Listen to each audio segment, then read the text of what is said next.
సచివాలయం ఎదుట రాజీవ్ గాంధీ విగ్రహాన్ని పెట్టేందుకు నిరసనగా సంగారెడ్డి జిల్లా జహీరాబాద్ ఎమ్మెల్యే క్యాంప్ కార్యాలయంలో తెలంగాణ తల్లి చిత్రపటానికి పాలాభిషేకం చేసిన బీఆర్ఎస్ ఎమ్మెల్యే మాణిక్రావు బీఆర్ఎస్ నాయకులు. తెలంగాణ తల్లిని అవమానించేలా కాంగ్రెస్ ప్రభుత్వం తీసుకున్న నిర్ణయాన్ని బీఆర్ఎస్ తో పాటు తెలంగాణ వాదులు కూడా తీవ్రంగా వ్యతిరేకిస్తున్నారంటూ ఎమ్మెల్యే మాణిక్రావు పేర్కొనడం గమనార్హం. తెలంగాణ సిద్ధాంతకర్త ప్రొఫెసర్ జయశంకర్ విగ్రహంతో పాటు తెలంగాణలో ఎంతో మంది మేధావుల విగ్రహాలు పెట్టకుండా రాజీవ్ గాంధీ విగ్రహం పెట్టడం ఏంటంటే ఈ సందర్భంగా వారు నిలదీశారు. నాయకులు గుండప్ప, పెంటారెడ్డి, మంచేందర్, సంజీవ్ రెడ్డి, బండి మోహన్, మొయిదుద్దీన్, సిద్దన పటేల్ తదితరులు పాల్గొన్నారు. జై తెలంగాణ, జై తెలంగాణ, జై తెలంగాణ, జై తెలంగాణ. జోహార్ తెలంగాణ మన వీరులకు, జోహార్ జోహార్. జోహార్ తెలంగాణ మన వీరులకు, జోహార్ జోహార్. తెలంగాణ తల్లిని గౌరవపరిచిన అగౌరవీయం. తెలంగాణ తల్లిని అగౌరవపరిచిన రేవంత్ రెడ్డి, రేవంత్ రెడ్డి, రేవంత్ రెడ్డి.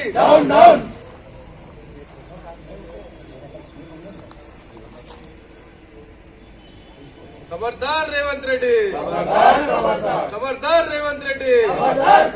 तेलंगाना तल्ली जोलिकी वस्ते खबरदार रेवंत रेड्डी, तेलंगाना तल्ली जोलिकी वस्ते खबरदार रेवंत रेड्डी.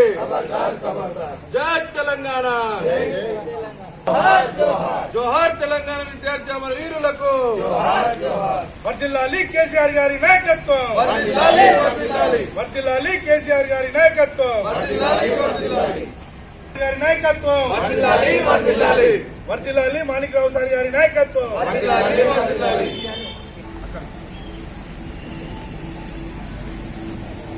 చైర్మన్ సార్ కొంచెం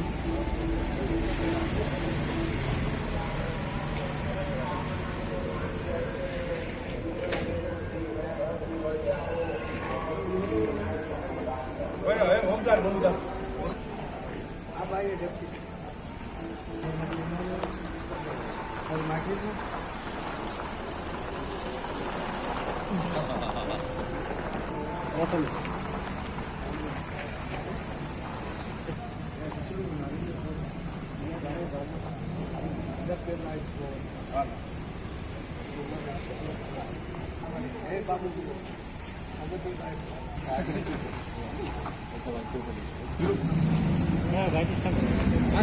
తీసుకుంటావా?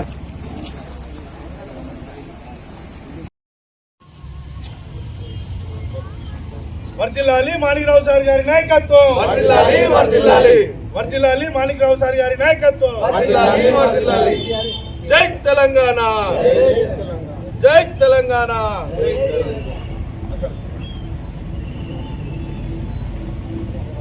చైర్మన్ సాబ్ కొంచెం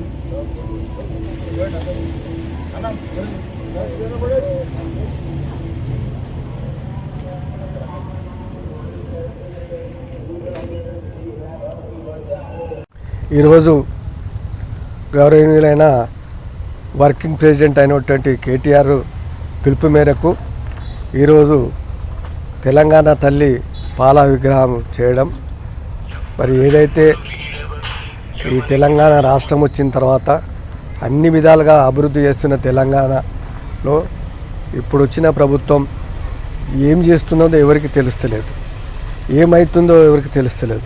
అదేగా రుణమాఫీ అని చెప్పిండ్రు. ముందు 49 కోట్లు అన్నాడు, తర్వాత 40 కోట్లు అన్నాడు, తర్వాత 31 కోట్లు అన్నాడు.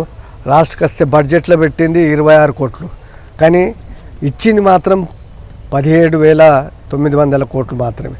ఇంకా చాలామంది ఊళ్ళలో పోతే మాకు రుణమాఫీ రాలేదు, మాకు రుణమాఫీ రాలేదని చెప్తా ఉన్నారు. నేను ప్రభుత్వాన్ని కోరుతున్నా, గతంలో కేసీఆర్ ప్రభుత్వంలో అందరికీ ప్రతి ఒక్కరికి భూమి ఉన్న ప్రతి ఒక్కరికి వారి వారి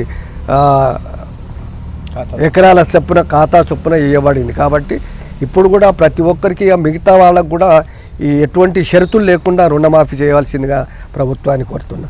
అలాగే 6 గ్యారెంటీలు అన్నారు, 6 గ్యారెంటీలు ఒక్క బస్సు తప్ప ఇంకా ఇంతవరకు ఏది రాలేదు. ఇవాళ రోజున ఏదైతే రాజీవ్ గాంధీ విగ్రహం సెక్రటరేట్ ముందు పెట్టి నేను అన్నీ చేసిన, బస్సు ఫ్రీ చేసినాం, సిలిండర్ సబ్సిడీ కొట్టినాం, ఆర్టీసీ సబ్సిడీ కింద డబ్బులు చెల్లించినాం, ఎలక్ట్రిసిటీ డబ్బులు ఏది కూడా నిజంగా అన్నీ అబద్ధాలు మాట్లాడి అబద్ధాలు చెప్పి ప్రభుత్వానికి వచ్చింది.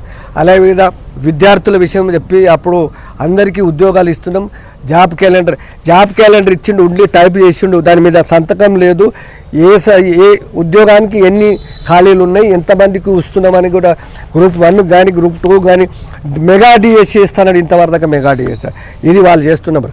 అబద్ధాల మీద మరి ప్రజలు నమ్మి ఓటేస్తే ప్రజలను మోస్తాం. అదేవిధంగా మరి ఏదైతే ఉద్యోగస్తులున్నారో వాళ్ళు కూడా మొదటి రోజున జీతం ఇస్తాను ఓకే చేస్తా ఉన్నట్టున్నారు. మిగతాది ఇప్పుడు ఏదైతే సప్లిమెంటరీ బిల్స్ కానీ ఇతర బిల్స్ కానీ ఏవి కూడా ఇవ్వట్లేదు. అదేవిధంగా 3 డిఎల్ పెండింగ్ అది కూడా ఇవ్వలేదు. అలాగే పిఆర్సీ ఇవ్వాల్సింది అది కూడా ఇవ్వలేదు. అందరికీ ఉద్యోగస్తులకు అప్పటికి మీరు అందరు నాకు సపోర్ట్ చేయండి, నేను తప్పకుండా చేస్తాను, రాగానే చేస్తాను. ఇది మరి గతంలో ఉన్న ప్రభుత్వానికి ఇప్పటికి చాలా తేడా ఉంది. ప్రజలందరూ కూడా మరి గోగోలు పెడతా ఉన్నారు. అదేవిధంగా మొన్నటి రోజు ఖమ్మంలో మరి వర్షాల వల్ల వరదల వల్ల మరి పేదవారి ఇళ్లలో కూడా మరి మొత్తం కూడా నీళ్ళు వచ్చి ప్రజలు అక్కడ పోయి కారులో ఎక్కి హాయ్ బాయ్ చెప్పుకుంటూ పోయింది అంతే తప్ప కిందికి దిగి ఒక్క నిమిషం కూడా ఏం మరి బాధితులకు ఎవరు కూడా మాట్లాడిన పరిస్థితులు. కాబట్టి ఇది ఈ కాంగ్రెస్ ప్రభుత్వం చేస్తున్న మరి అబద్ధాల మీద పట్టం కట్టుకొని ఇప్పుడు మనకు ప్రజలను మోసం చేస్తున్న ఈ ప్రభుత్వానికి ప్రజలందరూ కూడా మరి తిరగవాలి. తప్పకుండా రుణమాఫీ కానీ రైతు బంధు ఇంతవరకు వానాకాలం పోయింది, ఇప్పుడు రెండవ కిస్తు వస్తున్నాయి, రెండవ కూడా వచ్చే పరిస్థితి లేదు. కాబట్టి వీటిని కావాలి మరి అందరూ కూడా మరి ప్రజలందరూ కూడా తిరగబడి వారికి బుద్ధి చెప్పాలని కోరుకుంటున్నాం. జై తెలంగాణ.